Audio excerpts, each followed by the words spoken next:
So start from this section. We are going to study the organic chemistry. Start with homologous series and functional group.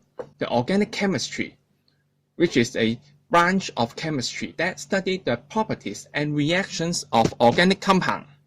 But the first question is, what is organic compound?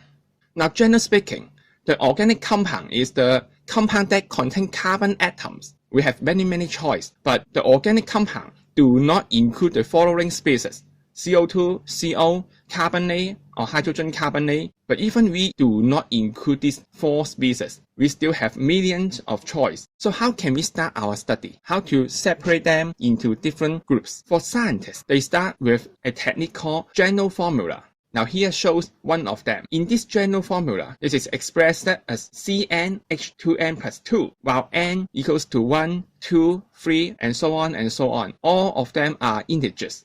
So start with n equals to 1, we have CH4. N equals to 2, we have C2H6, and so on and so on. With this general formula, we can write down at least 4 members. Start with 1 carbon to 4 carbon in the molecule. But similarly, we can introduce different general formulas and write down their members like this. CnH2n, their members start with 2 carbon atoms, and we introduce 2 more and their first 4 members. So you can see for 2 successive members in a general formula, they only differ by a CH2 unit.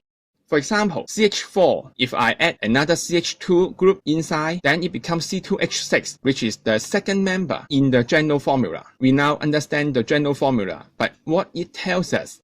For molecules or compounds with same general formula, they will have similar chemical properties. Take this general formula again as an example. All members with this general formula are flammable, and also they will be chemically inert to acid and base. That's why I say they have similar chemical properties. But the physical properties change gradually.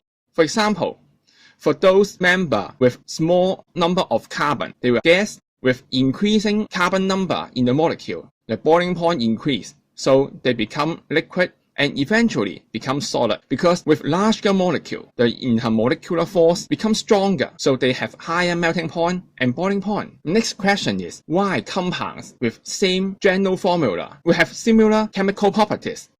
So maybe we start with the structure between 2 homologous series. Now here shows 2 of them. The first one is called alkane, the second one is called alkene, and here you can see their general formula. For the alkane, they only react with bromine under sunlight, but the alkene, they can react with bromine even in the darkness. So why they have so different in chemical properties? Maybe we can get the answer from the structure of the molecules. Here shows. For the alkane and alkene, both of them got CH bond and CC single bond. There's no difference. But only alkene got CC double bond, and we don't find it in alkene. So maybe the CC double bond is the key factor for the special chemical properties of alkene, and we call this functional group because it can galvanize the chemical properties of the whole family in the general formula.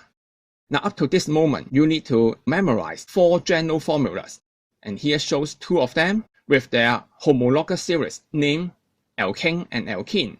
For the alkane, they don't have functional group, because all of them are CC and CH single bond. But the alkene, we have CC double bond. Next, we introduce 2 more general formula and their homologous series name. Alkanol, alkanoic acid, or sometimes we call carboxylic acid.